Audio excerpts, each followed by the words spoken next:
Introducing Nose to Tail, a podcast where we explore the world of aviation lifecycle solutions, insights, and more.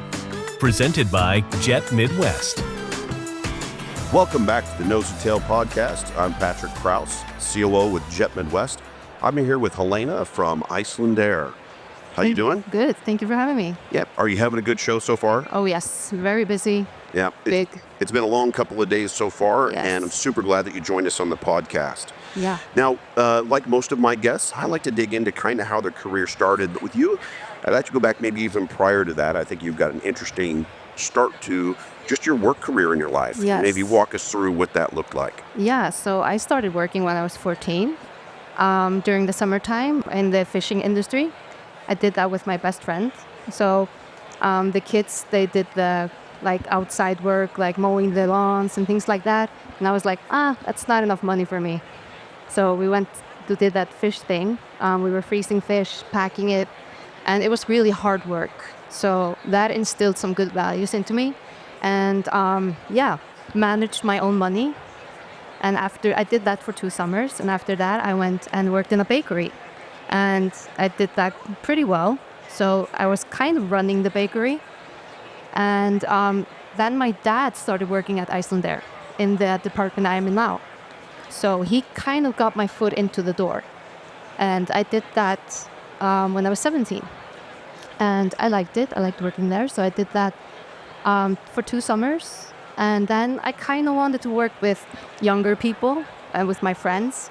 So when I was 19, I went into the aircraft cleaning department. And that's also really hard work. So I have a lot of respect for those people.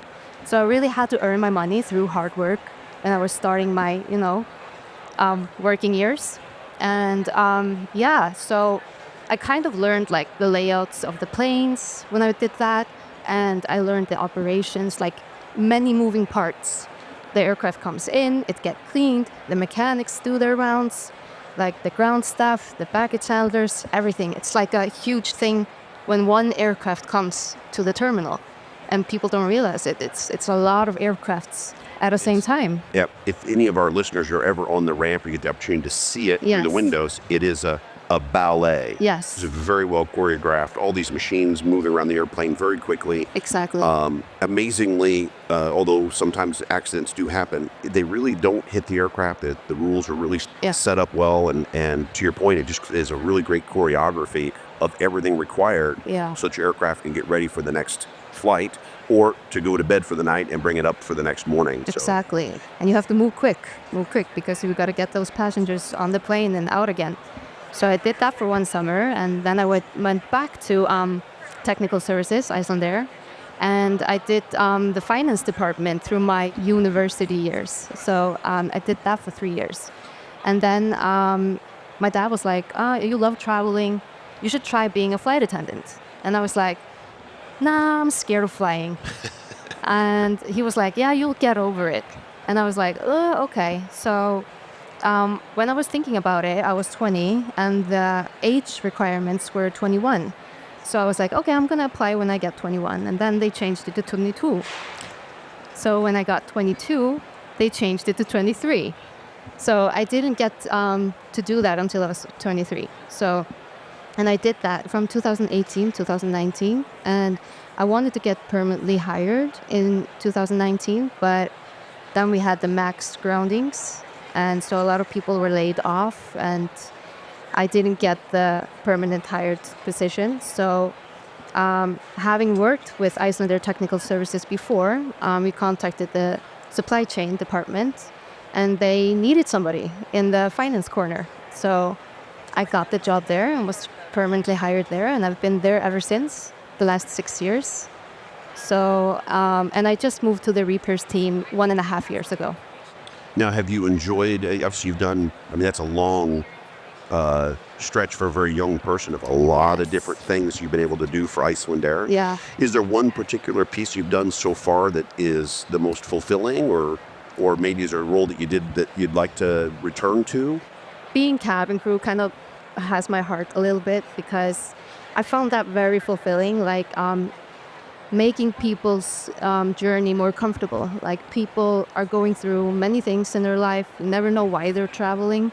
It's not always going to a holiday destination. Right. So people are going through difficult things. They're afraid of flying. They're going home maybe to a family member that has passed away. And I found it very fulfilling, making people happy.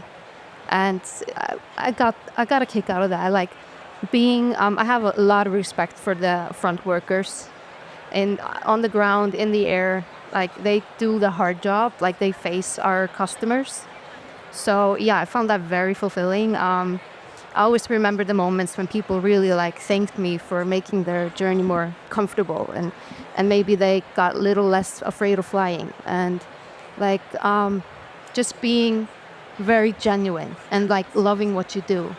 So I found that I loved making people happy, and I enjoyed that work. So yes, and the position I'm in today, I mean, I like coming to work. My coworkers are awesome. So yeah, I mean, I have a lot of fun working day to day, and we're like a little small family, and that also brings me fulfillment. Like, the job, it's a job. I enjoy it.